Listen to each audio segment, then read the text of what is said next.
Welcome back, everybody, to another deep dive. Today, we are going to be taking a look at a recent UEFA Champions League matchup. Might have seemed kind of straightforward at first glance. You know, Sporting CP against Bologna. Bologna was already eliminated from the knockout stage. But when we really got into the nitty-gritty here, this match was anything but predictable. It was a wild one.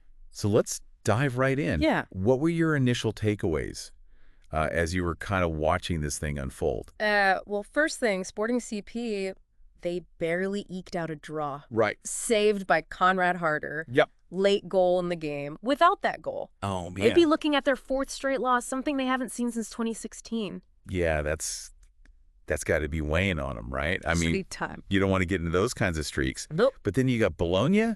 They're already out of it. Right. They went unbeaten in their last 3 UCL games. Yeah.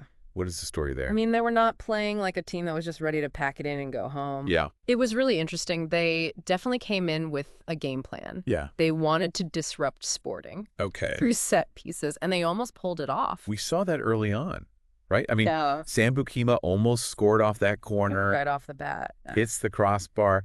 It felt like a little bit of foreshadowing there. It did. It really did. And it should have been a huge warning sign for Sporting. They were not just launching the ball up, they were being very smart and clever about it, especially with those corner picks, because I think they realized that Sporting is vulnerable in the air. Okay. And then, of course, we got that Tommaso Pobega goal. Yeah.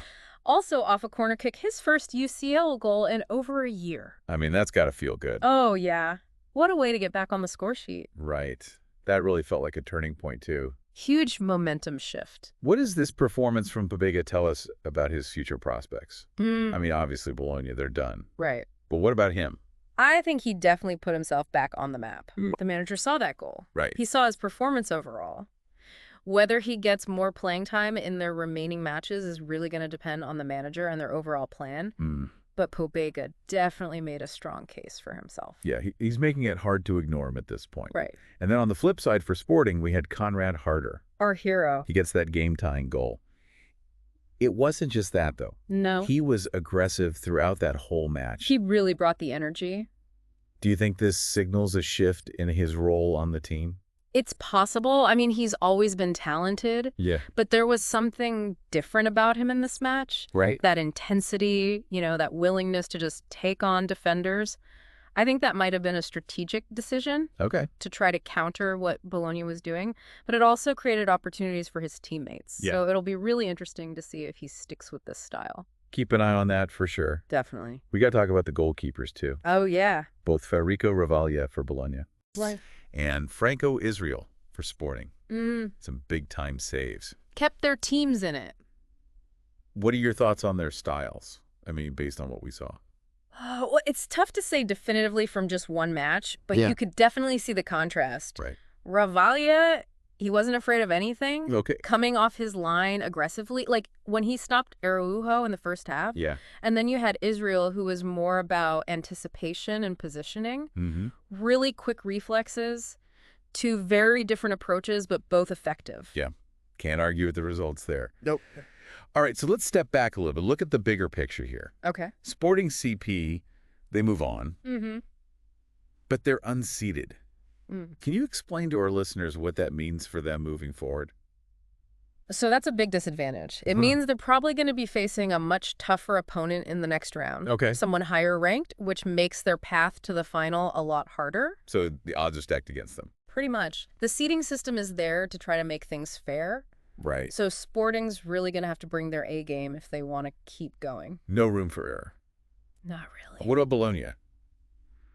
Their UCL run is over, Oh, but they played with a lot of heart. I did. What does this performance tell us about their future, even outside of the UCL? Well, they may be out, but they didn't go down without a fight. That says a lot about their team spirit and their resilience. Right. That can be really powerful for them moving forward in their other matches. Yeah, absolutely. It makes you think, right?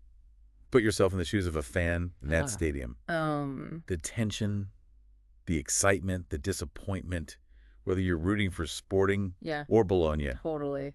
It was a game you wouldn't forget. Absolutely captivating all the way through. Yeah, so many twists and turns. This match really kind of makes you question the idea of a meaningless game, doesn't it? It does.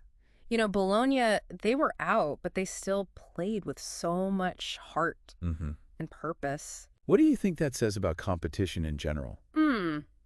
That's a good one. And the motivations of these athletes? Yeah. That's something for our listeners to ponder. Something to think about for sure. Absolutely. Yeah. Thanks for joining me on this deep dive. Anytime. It's been a pleasure as always. We'll see you next time. See you then. Take care, everybody. Bye.